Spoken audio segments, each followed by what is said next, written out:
story you are about to see is true. The names have been changed to protect the innocent.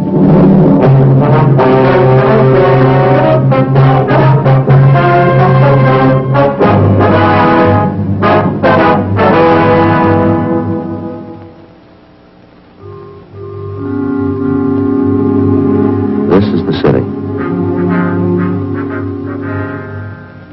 Los Angeles, California. I work here. I'm a cop. It was Wednesday, September 2nd. It was cloudy in Los Angeles. We were working the day watch out of Homicide Division.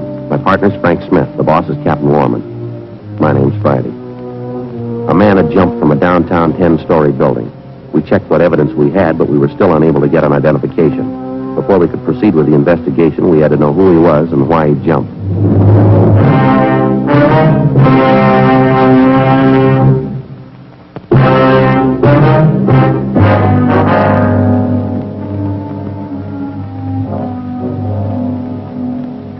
Joe, what's doing? Well, not much, Gotch. You seen Frank around? He was supposed to meet me here. Just passed him in the hall. Communications. Said he'd be right back. Thanks. Am I keeping you busy? Oh, about the same. A little hectic around the house, though. Yeah, that's right. Frank mentioned something about that. You're getting ready for a wedding out at your house, aren't you? Yeah, my daughter Alice. She's getting a nice fellow. That's so. Yeah, ambitious boy, smart. He's a part-time accountant, goes to law school at night down at Loyola. Real nice fellow. That's good. When they getting married? Week from Saturday. My wife finally got her way. It's going to be a big church thing. Sure glad it doesn't happen often. Well, you should have had all boys, Gotch. You're going to give your daughter away, I suppose. Yeah. Say, that reminds me. I've got to be sure and send my suit to the cleaners. Get a good press job on it. Sure is funny. What is? Seems the wife's been afraid for years we never get Alice married off. Now it's finding in the works, the wife's still unhappy. Oh, how's that? Oh, she goes moping around the house, dabbing her eyes with a handkerchief, keeps muttering something about losing a little girl girl's leaving her. I don't know. Well, how old's your daughter, Alice? 32. Well, guess I better get started on this. Hi. Frank, what's doing? How'd you do on that jumper? Nothing. No make on the prints, huh? No, a couple of laundry marks on his clothes. We're checking them out. Yeah. Anything else doing? No.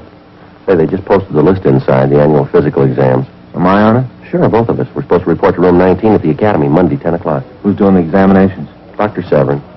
Oh. What's the matter? Well, he's the one that checked me over last year. Told me to take off some weight. I haven't lost an ounce. Well, I thought you were on a diet. I am, Joe. You even got one of those little calorie gizmos. You know, it tells you how many calories and everything. Yeah, I heard of them. Doesn't do any good. I'm still gaining. Well, it seems to me if you keep count, you should lose some weight. You know me in addition, Joe. How about some lunch, huh? Hot shot. I got it.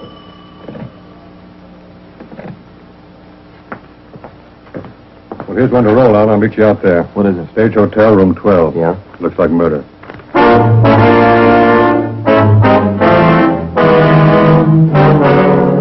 $11:55 a.m.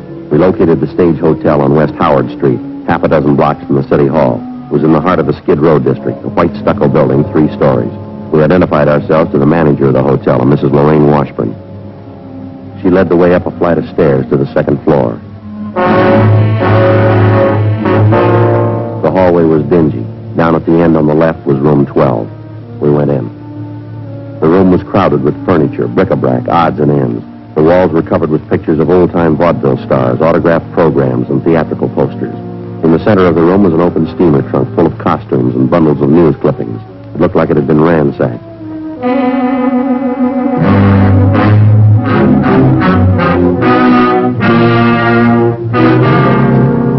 Tied to a chair was the body of a woman. She looked to be about 30 years of age, red hair. She'd been badly beaten about the face and head.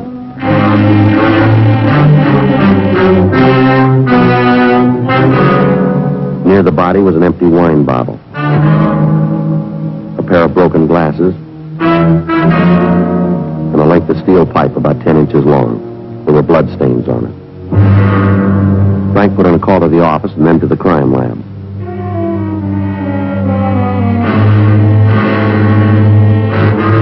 The landlady identified the victim as Thelma Porter. We asked the landlady what time she discovered the body. About 11:40 this morning. Just where it is now, Sergeant. Nothing's been touched. I haven't mentioned it to anyone in the hotel. Poor thing. How long had the victim been staying here at the hotel, Miss Washburn? Thelma? Oh, at least 2 years. Maybe a little more than that. Isn't it a terrible thing? It just doesn't make sense. How do you mean, ma'am? Thelma didn't have any money. She was just like most of the people I have here, stage folks. They're all older people. Most of them don't work too often, live from hand to mouth most of the time. I see. Did Thelma Porter live in this room here alone? Yes, that's right. This is the thing, though.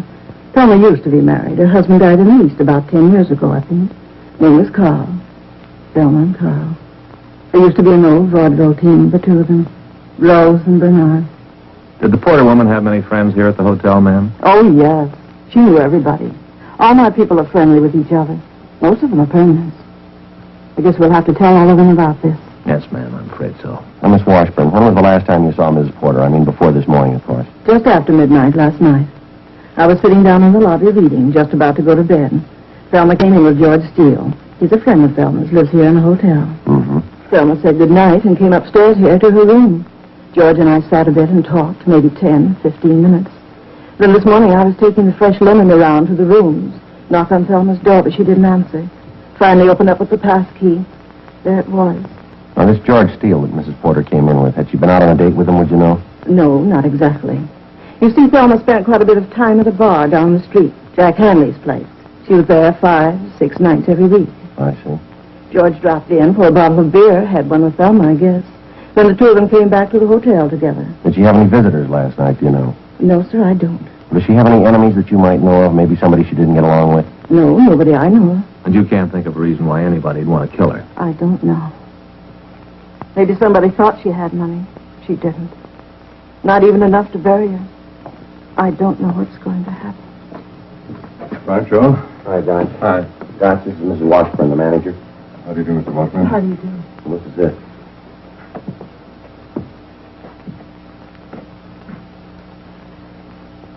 Crime lab crew on the way over? Yeah, they won't be here in a minute. Will you be needing me anymore, Sergeant? Can I go now? We've got a few more questions we'd like to ask you, ma'am, if you don't mind. Well, it's quite a shock, you know. Terrible thing to have happen.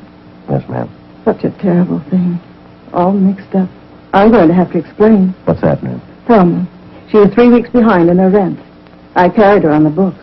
The owner of the hotel's going to want the rent money. It's going to have to come from someplace. Well, how did Mrs. Porter live? Didn't she have any income at all? She worked occasionally, odd jobs. Then she'd have the unemployment insurance. Even that ran out on her 2 or 3 weeks ago. I see. There's no reason in the world for it, Sergeant, killing Thelma. She wasn't too young or very pretty. She wasn't worth anything. She didn't even have a decent coat to go out in. Yes, ma'am. That trunk over there, full of papers. That's all she had. What sense does that make? I don't know, ma'am. We haven't started checking yet. Her clothes, a couple of scrapbooks. Nobody'd kill her for that. Pile of old news clippings. I don't know. It's been done for less.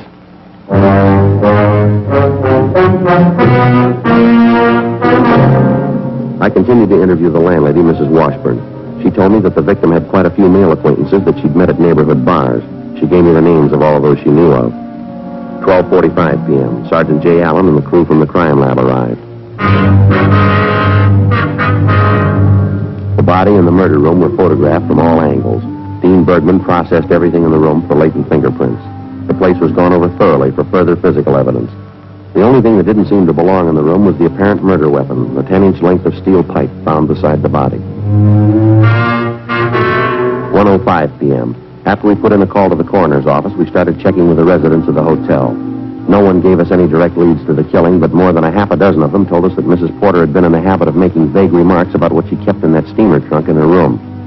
She made a point of never opening the trunk for anyone, and she hinted constantly, even in public, that she kept something of value inside. 4:45 p.m. We started checking out the list of the murdered woman's friends, which Mrs. Washburn and the tenants had given us. It went slow. We got little or nothing from the first dozen names on the list. 9:50 p.m. We went back to the office. Well, we've had better days, that's for sure. A lousy start. It couldn't be going much slower. We must have logged 40 miles of legwork. Nothing to show for it. Yeah. Hi, Doc. Hi, how'd you do? Not much. How about you and McCready? We checked out 10 names on the list, the Porter woman's friends. The only thing they could tell us we already knew. That business about the steamer trunk, Mrs. Porter hinting around she had something valuable in it. Where does that leave us? We got a fair motive to go on. The crime lab called just before you came in. They get anything? No latent prints. They went over that steamer trunk, though, found 100 shares of some kind of mining stock sewed in the lining of the trunk. Worth anything? Not the paper it's printed on. Never was worth anything, according to the broker who checked it. I got the blow-ups. Want to take a look at them? Yeah, thanks.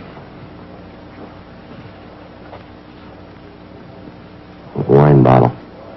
He's a wine drinker. It looks like he stepped on their glasses and broke them. Sure brutal, isn't it?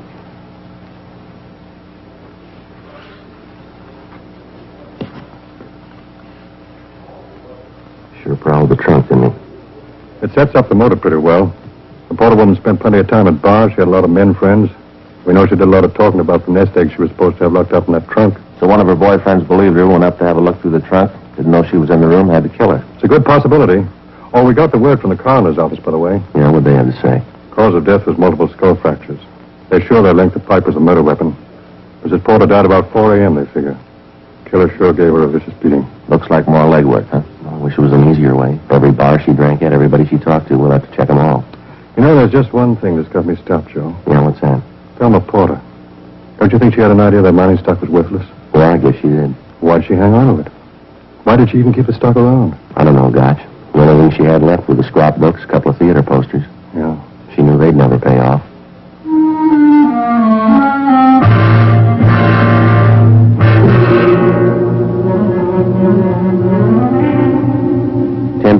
p.m. Along with Gotch and McCready, we went back to the West Howard Street neighborhood and started checking down the list of people known to the dead woman. One of them was a Miss Babs Sheldon, a singer in a small cabaret on the corner of West Howard and Pacheco. We went back to a small dressing room where we questioned the Sheldon girl. She said she'd known the victim for about 5 years. I kept telling Thelma to get out of that hotel. Living with those has-beens wasn't any good for her. Do you know of any steady boyfriends she might have had recently, Miss Sheldon? No, not Thelma. She couldn't get interested in any man after Carl died, her husband. That's what she told me, anyway. There used to be a great vaudeville team, you know. She and her husband. Yes, ma'am, we know. Rose and Bernard. That's the way they were billed. You ever hear of them? Fine acrobatic routine. No, afraid not. Did Miss Porter ever mention anything to you about a steamer trunk that she kept in her room? Anything about what she kept in that trunk? No, not to me she didn't. It was a kind of a standing gag with people who knew Thelma. She was kind of funny about it. In what way? Well, Thelma was a great talker, you know. Oh, this pencil's terrible. Thelma told everybody about her business. Talked to Blue Street. Uh-huh. She'd talk about her life, her personal affairs, especially when she had a few drinks. But I don't think I ever heard her mention to anybody what she had in that trunk. She'd hint around about it, call her a gold mine, but she never once let anyone see what was in that trunk. Not once. I'll leave you one of our cards, Miss Sheldon. If you happen to hear anything else that might help us, we'd appreciate it if you give us a call. Such a terrible mess. I don't know why it had to happen now. Lord knows what I'll look like at the funeral. Ma'am? I haven't got a decent black dress to my name.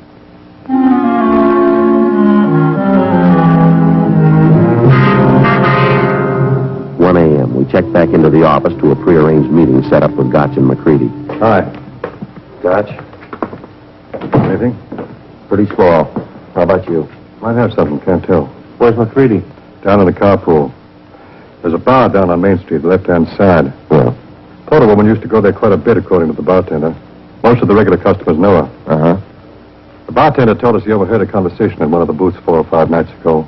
3 winos. We got their names. What about them? Bartender says they were talking about Thelma Porter. Yeah.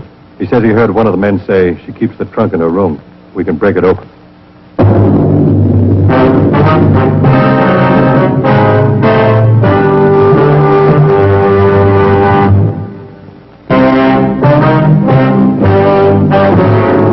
Thursday, September 3rd, 8 a.m. We rounded up and took into custody the 3 men who'd been overheard while apparently planning a burglary of the murder victim's hotel room.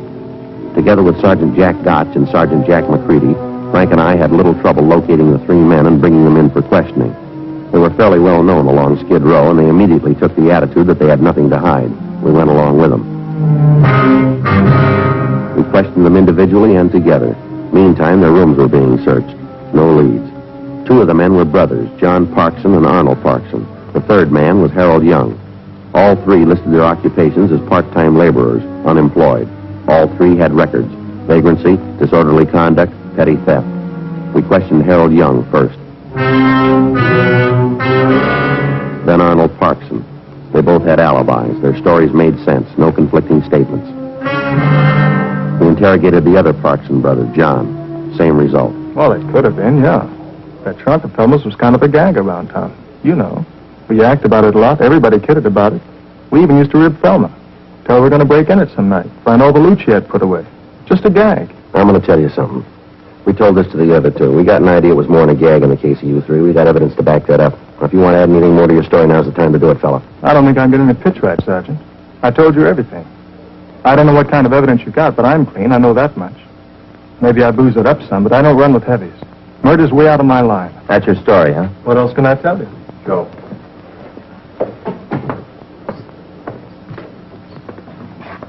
Yeah, any luck? Same as the other two. Nothing. We got it all down pat. Started is a good idea.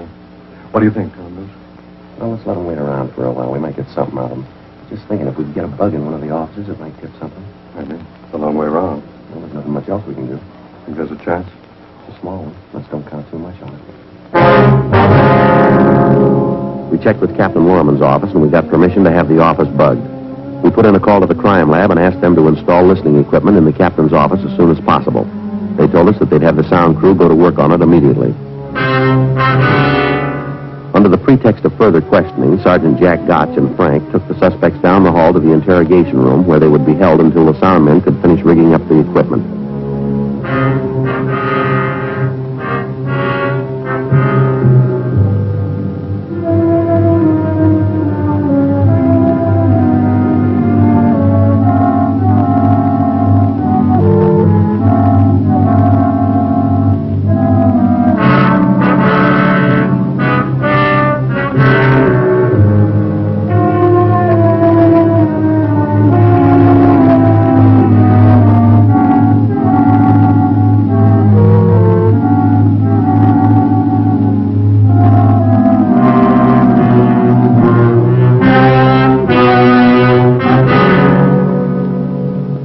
Equipment was installed in such a way that we would be able to hear the conversation in any part of the captain's office.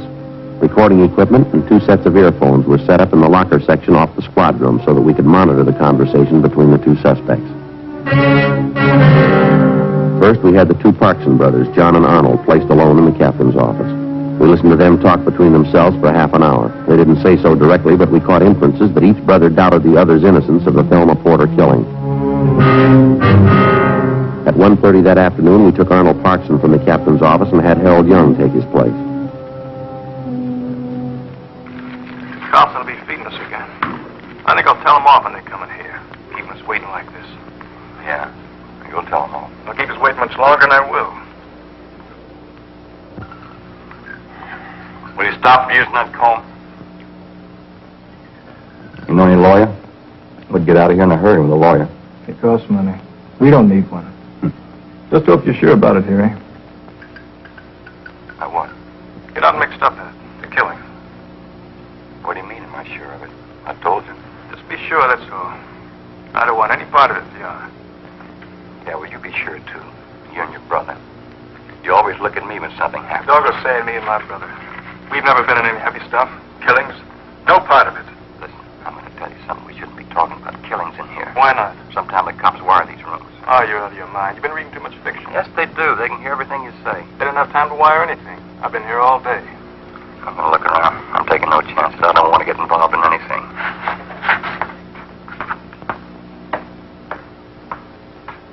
Sometimes they hide the mic in files or any place you can't see it.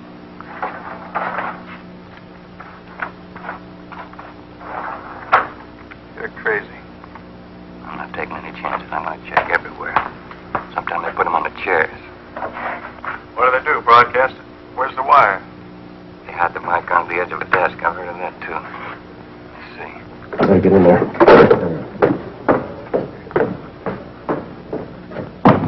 What are you doing there? I could hear you clearing the other office, going through the files. I thought I told you to stay put in that chair. Yes. Why aren't you there? Sit down. If I'd have wanted you to prowl the office, I'd have told you. Now, both of you, stay put in those chairs, you understand?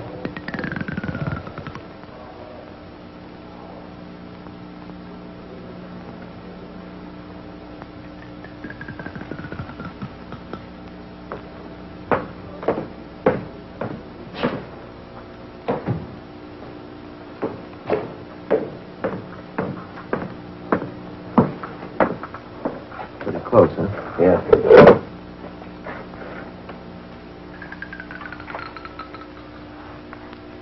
You got any more peanuts?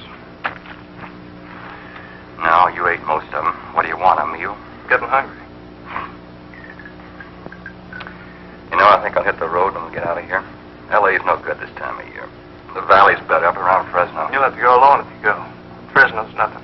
I'm staying here. Nobody asked you to come. I don't think I like this partner deal anyway. I like to travel alone, just me, nobody else. What's the matter? You think you got a raw deal? We made out, ain't we? Sure, we made out. I just want to go to the valley, that's all. All this cop trouble, I don't like it. Maybe you think I do. They talked me over more than they did you. Yeah, well, I don't care. I don't like it. I'm getting out of here.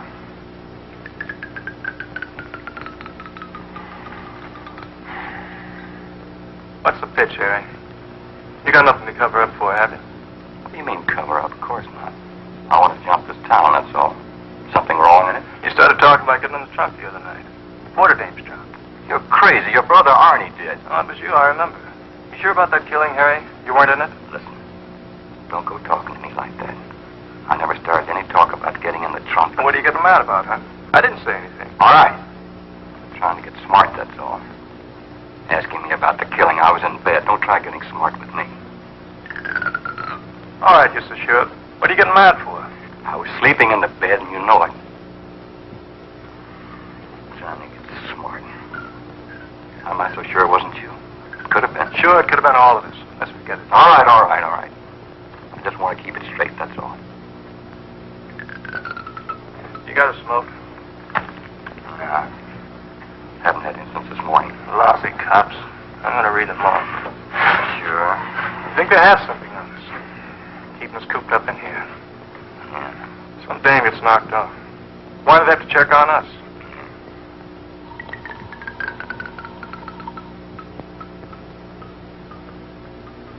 Tell me.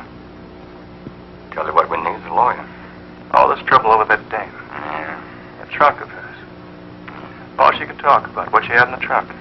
Nothing in it anyway. Old papers. Huh? Old papers. How do you know what was in it? You're crazy. I didn't say You anything. said old papers. You said there wasn't anything in the trunk. You were up in her room. You saw her. You're crazy, Harry. You Shut saw up. her and you killed her. Shut up. Come on.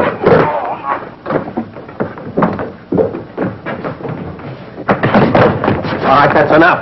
Come on. That's enough. It's him. He knew about the trunk. He killed her. He's lying. Can't you see that? He's lying. That's enough. He knew about the trunk, Sergeant. He was sitting there. He said old papers in the trunk. He must have killed her. He's lying. Trying to cover up. That's what he's trying to do. He's lying. Look, there's a dictaphone in the room. We heard you. No, you didn't. It's recorded. We'll play it back for you. Yeah? That's right. I didn't mean it. I didn't mean any of it. She wasn't supposed to be in her room. It wouldn't have happened if she wasn't there. All right, why'd you do it? I don't know. I just wanted to see what was in that trunk. She was going to scream, so I hit her with a pipe. She was suffering, so I killed her. I didn't want her to suffer. It was just one thing on top of another. When I went there, I didn't even think about killing her. Just wanted to see what was in the trunk. Just wanted to look. I had to find out. I guess you know. Papers. Old pieces of newspapers, that's all.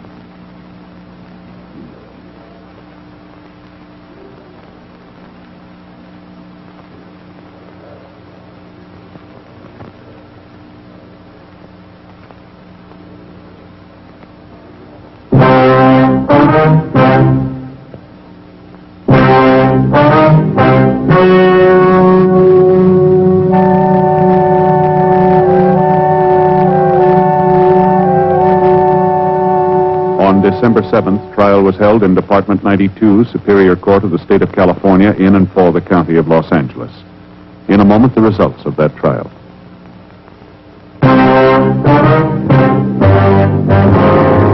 The suspect was tried and convicted of murder in the first degree.